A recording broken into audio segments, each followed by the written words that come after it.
Janasena party నడుపుతున్నప్పుడు start చేసిన సినిమాలు ఇవన్నీ. వాటి నేపథ్యంలో ఎలక్షన్స్ అయిన తర్వాత పదవి బాధ్యతలు తీసుకున్న తర్వాత గవర్నమెంట్లో భాగస్వామ్యం తీసుకున్న తర్వాత చాలా కొంచెం ప్రత్యేక పరిస్థితుల్లో సినిమా చేయడం జరిగింది. సో ఈ సమావేశానికి వచ్చేసిన మీ అందరికీ పేరు పేరున నా హృదయపూర్వక ధన్యవాదాలు. సో మీరు అడగదలుచుకుంది ఏంటంటే ప్రింట్ మీడియా నుంచి కాబట్టి మీరు మాట్లాడండి సార్, ప్లీజ్ ఆస్క్. మీరు మాట్లాడతారా? సనాతన ధర్మానికి సినిమాకి సంబంధం ఉంది కదా సార్, మీరు ఎప్పటి నుంచో ఈ మధ్య సనాతన ధర్మాన్ని అంటే ఇదేంటంటే మెయిన్గా ఇందాక అందరికీ ఇంటర్వ్యూస్లో అదే చెప్తున్నాను, ఇది ఆంధ్రప్రదేశ్కి చాలా కీలకమైనది అది ఈ పర్టికులర్ సినిమా. ఎందుకంటే కోహినూర్ డైమండ్ ప్రపంచవ్యాప్తంగా ప్రసిద్ధి, దాని చుట్టూ దాని రక్త చరిత్ర కూడా తెలుసు. అది అలాంటి కోహినూర్ డైమండ్ మన విజయవాడ కృష్ణానది తీరం దగ్గర మనకున్న కొల్లూరు ఒకప్పుడు వజ్రాల గనులు ఉన్నాయి, అక్కడ దొరికిన వజ్రం. అలాగే మన మచిలీపట్నం విపరీతమైన అంతర్జాతీయ స్థాయిలో ఎక్స్పోర్ట్ ఇంపోర్ట్కి లావాదేవీలకి చాలా నిలయం. సో అలాంటి చోట జరిగే కదా ఇక్కడ జరిగిన ఈ కోహినూర్ వజ్రం వెళ్ళి ఫైనల్గా కులీ కుతుబ్ షా నుంచి మొఘల్ ఎంపరర్ దాకా వెళ్ళి మొఘల్స్ పాలనలో దట్టు ప్రత్యేకించి ఒక నియంతగా ఉన్న సొంత తమ్ముడిని కూడా సొంత అన్నయ్యని కూడా చంపి దారా సిక్కుని చంపేసిన ఔరంగజేబ్, తండ్రిని ఖైదులో పెట్టించిన ఔరంగజేబ్, అలాగే హిందువుగా బతకాలి అంటే పన్ను కట్టాల్సిన సమయం, అలాంటి పరిస్థితుల్లో తీసుకొచ్చి దేవాలయాలు కూల్చేసిన ఔరంగజేబ్, అలాంటి ఔరంగజేబ్ ఆసీనుడైన ఆసనం మీద, నెమలి సింహాసనం మీద ఉన్న కోహినూర్ని హీరో పాత్ర ఇవ్వబడుతుంది, అది తీసుకురమ్మని, అది అసైన్ చేయబడతారు. సో అది నాకు ఇంట్రెస్టింగ్ అనిపించి సినిమాని ఒప్పుకోవడం జరిగింది. ఇది దాదాపు 3-4 సంవత్సరాలు, క్లోజ్ టు 5 years పట్టింది. 2 కరోనా వేవ్స్ బాగా ఇబ్బంది పెట్టినాయి. ఫైనల్గా వచ్చేటప్పటికి మన మ్యాన్ మేడ్ డిజాస్టర్ గత ప్రభుత్వం చేసిన సమయంలో కరెక్ట్ సినిమా చేద్దాం అనుకున్న సమయంలో చంద్రబాబు గారిని చేసేయడం, నన్నేమో వైజాగ్లో ఇబ్బందులు పెట్టేయటం, వీటన్నిటిలో చాలా డిఫికల్టీస్ వచ్చినాయి సినిమా పూర్తి చేయడానికి. ఫైనల్గా గవర్నమెంట్ మారిన తర్వాత చేద్దాం అనుకుంటే చేసే టైంకి అడ్మినిస్ట్రేషన్ 6 months తర్వాత కరెక్ట్ ఇక్కడ ఈ ఆఫీస్, ఈ క్యాంప్ ఆఫీస్ కొత్తపేట దూరంలో ఉన్న ఈ మిడ్ వ్యాలీ ఏరియాలో సెట్ చేసి రోజుకి కుదిరినప్పుడల్లా 7 to 9 మార్నింగ్ షూటింగ్ చేస్తాం. ఎప్పుడన్నా సండేస్ కుదిరితే ఒక రోజు ఒక 9 గంటలు చేయటం అలా జరిగింది. సో ఫైనల్గా సినిమా ఫినిష్ పూర్తయింది. ఈ కైండ్ ఆఫ్ యాక్షన్ అడ్వెంచర్, అలాగే ఈ చారిత్రాత్మక నేపథ్యం కాబట్టి కొంత జిజియా మీద ఒక రివోల్ట్ ఎలా ఉంటుంది అంటే, ఒక హిందూగా నువ్వు వెళ్తున్నాలంటే క్యూలో నుంచొని for being Hindu you have to pay tax. So అలాంటి ఇంట్రెస్టింగ్ ఎలిమెంట్స్ ఉన్నాయి. And it's more of a wholesome entertainer తప్ప దీంట్లో ఏ విధంగా పొలిటికలైజ్ అనేది ఏముండదు. ఇట్స్ ఫ్యామిలీ ఎంటర్టైనర్ కాదు. ఇది నేను చేయటం వల్ల దీనికి ఇంకేదైనా రంగులు ఆపాదించబడతాయో నాకు తెలియదు కానీ, బట్ నేను మటుకు సినిమా చేసినప్పుడు it is beyond politics. So దాంట్లో ధర్మం అనేది ఒక ఎలిమెంట్.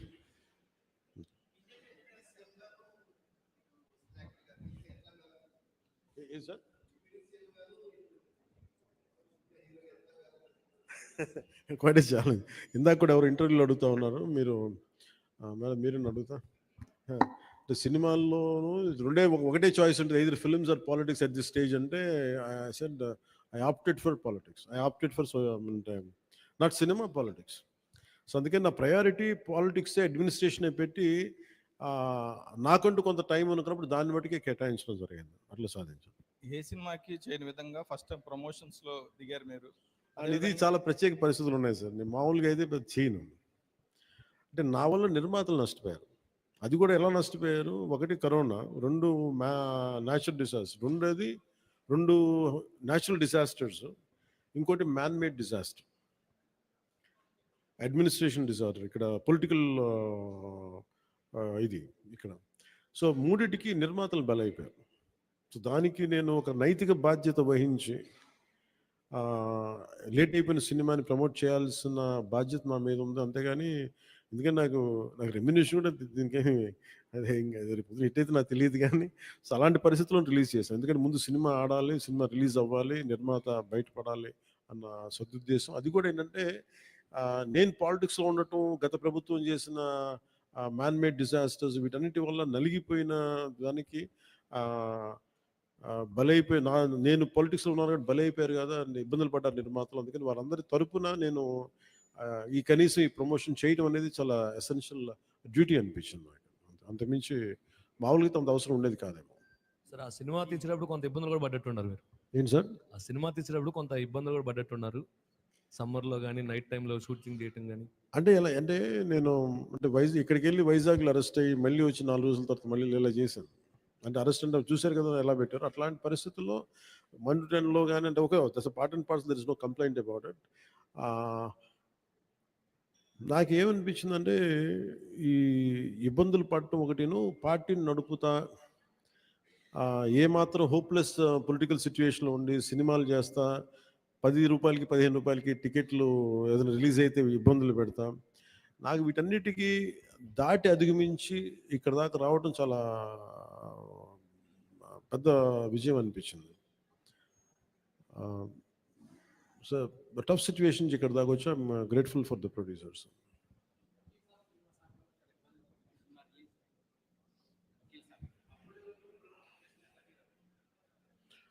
అంటే అన్నీ ఆర్గానిక్ ఉంటాయి కదండీ. ఏదన్నా సహజంగా ఉంటాయి. కొన్ని ఇబ్బందులు ఉంటాయి, జరుగుతూ ఉంటాయి. ఆహ్, అంటే నాకేంటంటే నేను సినిమాని ఇప్పుడు అంటే నేనది ఇప్పుడు మనం చాలా సార్లు నేను ప్రతి సభలో కూడా చెప్తాను. ప్రతి చిన్న పనికి కూడా ఒక చిన్నపాటి యుద్ధమే చేయాల్సొస్తుంది. అంటే ఏది కూడా ఒక బస్సు ఎక్కాలంటే ప్రతి సగటు మనిషి చిన్నపాటి యుద్ధం చేసే వెళ్ళాలి. ట్రైన్‌లో వెళ్ళాలంటే చిన్నపాటి యుద్ధం చేసి సీట్ సంపాదించాలి. అలాగా ఒక సినిమా చేయాలన్నా, ఏం చేయాలన్నా ఒక సంఘర్షణ లేకుండా ఏముండదు. అందుకని సంఘర్షణ జీవనంలో భాగం అయిపోయింది తప్ప నేను పర్సనల్‌గా నేను ఇవన్నీ సహజం అనుకుంటాను. అంతకుమించి will move on. But how well we can stand out. ఎలా నిలబడగలం దాని మీద ఉంటున్నా ఆలోచన.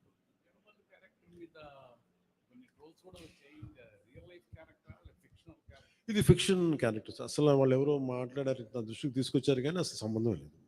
అది సర్వాయి పాపన్న గౌడ్ అని చెప్పి అసలు సంబంధం లేదు. దానికి దీనికి అస్సలు సంబంధం.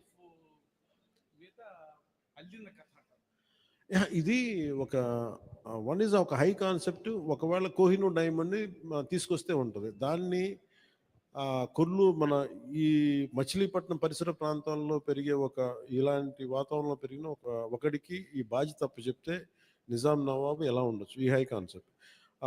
దీంట్లో ఎక్కడా కూడా అది ఒక ఫిక్షస్ క్యారెక్టర్ తప్ప దాన్ని ఎక్కడ కూడా అసలు చారిత్రాత్మక ఆధారాలు ఉన్న పాత్ర అసలు కాదు.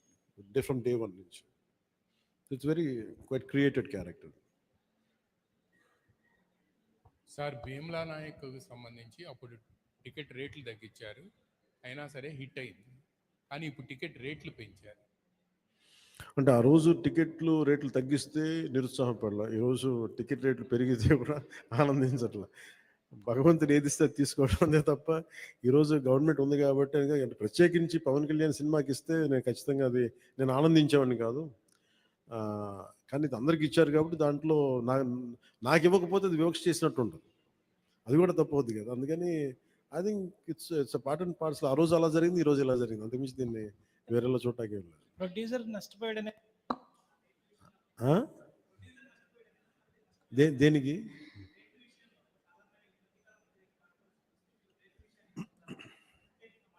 మళ్ళీ వినిపించట్లా?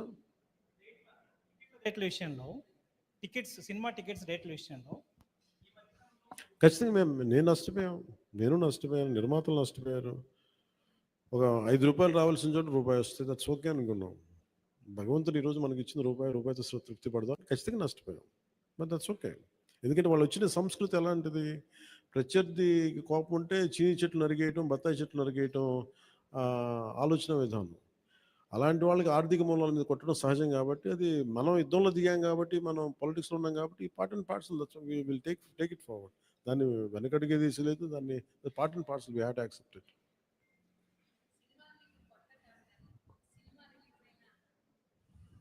సినిమాలు మీకేం కొత్త కాదు, కానీ ఏ సినిమా రిలీజ్ అయినా అందరికీ కొంత నెర్వస్నెస్ ఉంటుంది. మీకు కూడా ఉంటుందా? నాకు నిండా మునిగినోడి చలి అని చెప్పండి. కానీ బాధ్యత ఉంటుంది. అంటే సినిమా బాగుందంటే ఆనందిస్తాను, బాగలేదంటే ఓకే ఏం కరెక్ట్ చేయాలని ఆలోచిస్తాను అంతే తప్ప. ఎందుకంటే ఎందుకు నాకు నర్వస్నెస్ ఉండదంటే చేసేటప్పుడు చాలా ఒళ్ళు దగ్గర పెట్టుకొని చేస్తాను. నేను సినిమా బాగలేదని కూడా ముందే చెప్తుంటారు, బాగలేదు ఇబ్బందులు ఉన్నాయి చూసుకోండి. అందువల్ల నాకు ఏంటంటే నాకు గిల్ట్ ఉండదు బేసిక్గా. ఇప్పుడు మెచ్యూరిటీ వచ్చి ఐ మీన్ ఎప్పటి నుంచో మూవీస్ తీస్తున్నారు. ఇప్పుడు మీరు అలా అనుకుంటున్నారా? మొదటి నుంచి కూడా అలాగే ఉండేవాళ్ళ? దీనికి నేను సమాధానం చెప్పాను. మీరు కావాలన్నా నా ఇంటర్వ్యూస్ చూసుకోండి, బిఆర్ రాజు గారితో ఉంటాయి. ఆ ఇంటర్వ్యూస్లో మీరు నేను ఇప్పుడు ఏం మాట్లాడినా అవే ఉంటాయి. అందుకని నేను ఇప్పుడు అందుకని ఉదాహరణకు తొలి ప్రేమ తీశాను. తొలి ప్రేమ షూటింగ్ చేసినప్పుడు సినిమా అయిపోయి రిలీజ్ అవుతుంటే నేను కూర్చొని అక్కడ ఒక్కనే కూర్చున్నాను. గబ్బర్ సింగ్ కూర్చున్నా కానీ నేను ఒక్కనే కూర్చుని ఉన్నాను.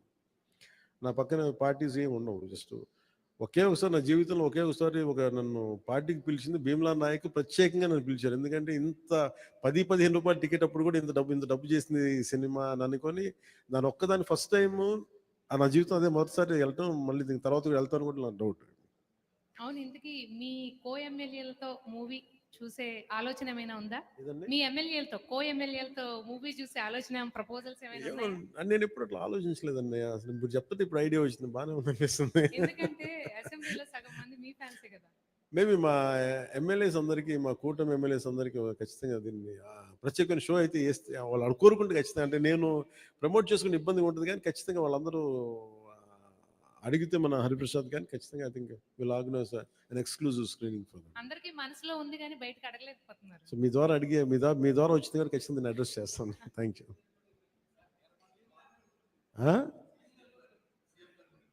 సీఎం గారు బిజీగా ఆయన సినిమాలు మా అయితే ఒక 5 నిమిషాలు చూస్తారేమో. ఎందుకు రోజు నన్నే చూస్తుంటారు కదా, సినిమా చూస్తున్నట్టు అనుకుంటారు.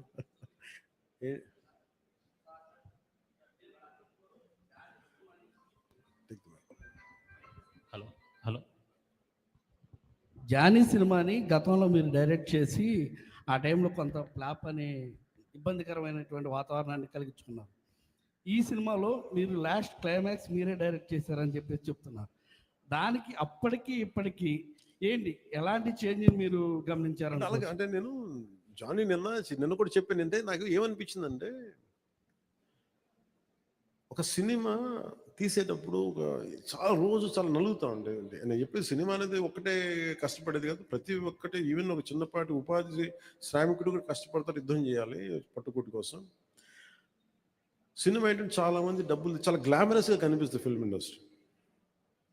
దానికి నేను ఒక చిరంజీవి గారు లాంటి అన్నయ్య ఉండి, నేను సక్సెస్ఫుల్ అయిన యాక్టర్గా ఉండి, ఖుషి తర్వాత వరుసగా విజయాల తర్వాత కూడా ఒక జానీ అనే సినిమాని నేను డైరెక్ట్ చేసేది ఆడకపోయిన వెంటనే ఒక 5 రోజులు 10 రోజులు నెల రోజుల తర్వాత ఫస్ట్ షో పడింది, ఇది బాగలేదు అనగానే వెంటనే మొత్తం ఫైనాన్షియర్స్ డిస్ట్రిబ్యూటర్స్ అందరూ నా ఇంటి మీదకి వచ్చేసారు. మాకు డబ్బులు రావట్లేదు, ఇప్పుడు ఏం చేస్తాం? నా క్వశ్చన్ ఏముందంటే, మీకు డబ్బులు ఇచ్చినప్పుడు నాకు ఎప్పుడు ఎక్స్ట్రా ఇవ్వలేదు కదా, ఇప్పుడు డబ్బులు పోయినప్పుడు అది ఉండదు అక్కడ. సో నేను కంప్లైంట్ చేయట్లేదు. అంటే నాకు ఏమనిపించిందంటే ఫస్ట్ టైం నాకు చాలా ఒక కాలంలో చెప్పిన అన్ని బంధాలు ఆర్థిక బంధాలు నాకు అది గుర్తొచ్చింది. నేను ఆ రోజు మొత్తం నా రెమ్యునరేషన్ తీసుకోలేదు, ఇచ్చేసాను. నాకేమనిపించిందంటే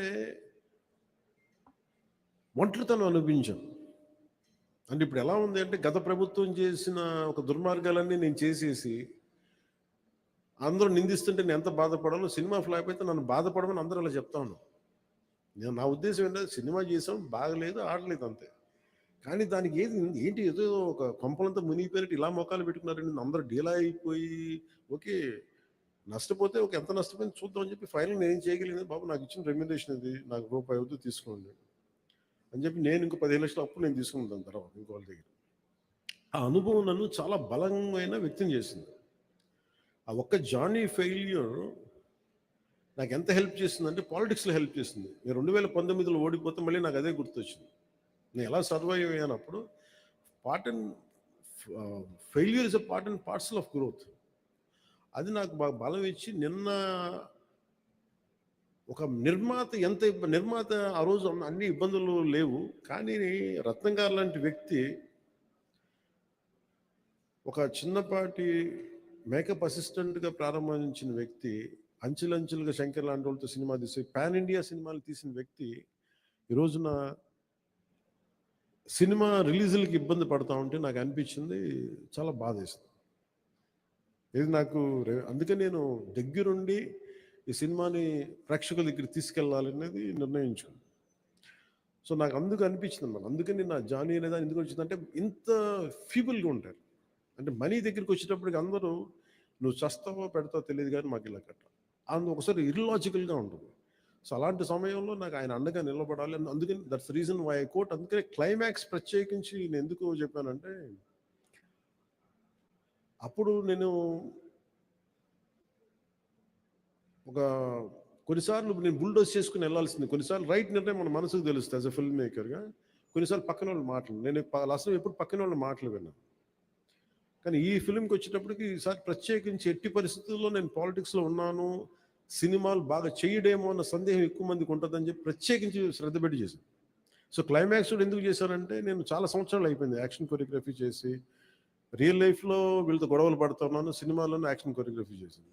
సో ప్రత్యేకించి ఆ particular episode it's close to my heart. చిన్నప్పుడు ఎప్పుడు పుస్తకాల్లో చదువుకున్నాం, హిందూగా బతకాలంటే జజియా పన్ను కట్టాలి. సో ఆ బాధ ఏదో ఉండిపోయినట్టుంది ఎక్కడో. సో అది ఆ వెంటౌట్ తీసుకున్న అవకాశం దొరికింది, ఐ యూజ్డ్ ఇట్ అంతే.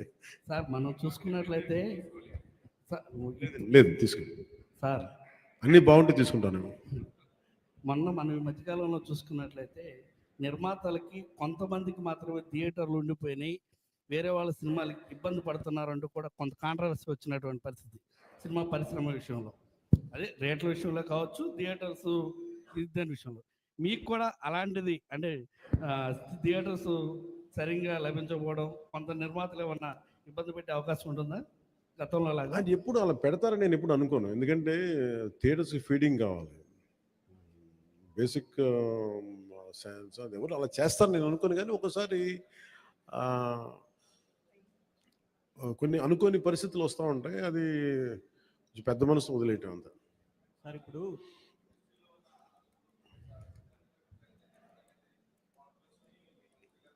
నేను ఎప్పుడు అనలేదు ఆ మాట. నేను అన్నారా, రాశారా? Okay, so thank you sir.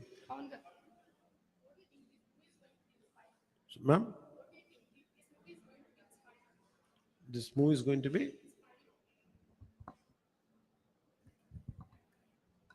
what do you think this movie is going to be inspiring by your role?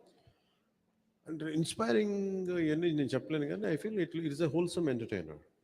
Once you get into screen, it will entertain you, it will hold on to you, and it will, well, by the time you come out of theater, you'll feel good about the film. That's what I felt. Maybe I hope the experience will be the same to everybody.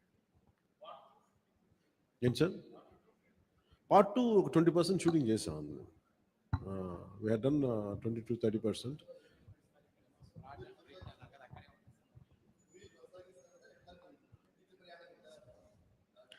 వచ్చే డబ్బుల్ని బట్టి, నాకు దొరికే టైంని బట్టి, కుదిరితే భగవంతుడి ఆశీస్సులు అన్ని కుదిరి. ఏంటి సార్, చిత్ర పరిశ్రమ ఎక్కడున్నా అది ఉన్నది. ఆల్రెడీ ఏపీకి రావాల్సిన కొత్తగా అవసరం లేదు, కానీ ఏపీలో డెవలప్ చేయాల్సిన ఇన్ఫ్రాస్ట్రక్చర్ డెవలప్ చేయాలి. హైదరాబాద్లో ఎలాంటి ఇన్ఫ్రాస్ట్రక్చర్ ఉందో ఆంధ్రప్రదేశ్లో కూడా అలాంటి ఇన్ఫ్రాస్ట్రక్చర్ కొంత హైదరాబాద్లో ఉండొచ్చు, కొంత కొంత మంగళగిరి లేదా మనకున్న ప్రాంతాల్లో కావచ్చు. ఇట్ డిపెండ్స్ పరిస్థితులు ఎక్కడ బాగుంటాయని దాని తగ్గట్టుగా ఇన్ఫ్రాస్ట్రక్చర్ అయితే డెవలప్ చేయాలి. ఫిల్మ్ మేకింగ్ స్కూల్స్ చాలా డెవలప్ చేయాలి.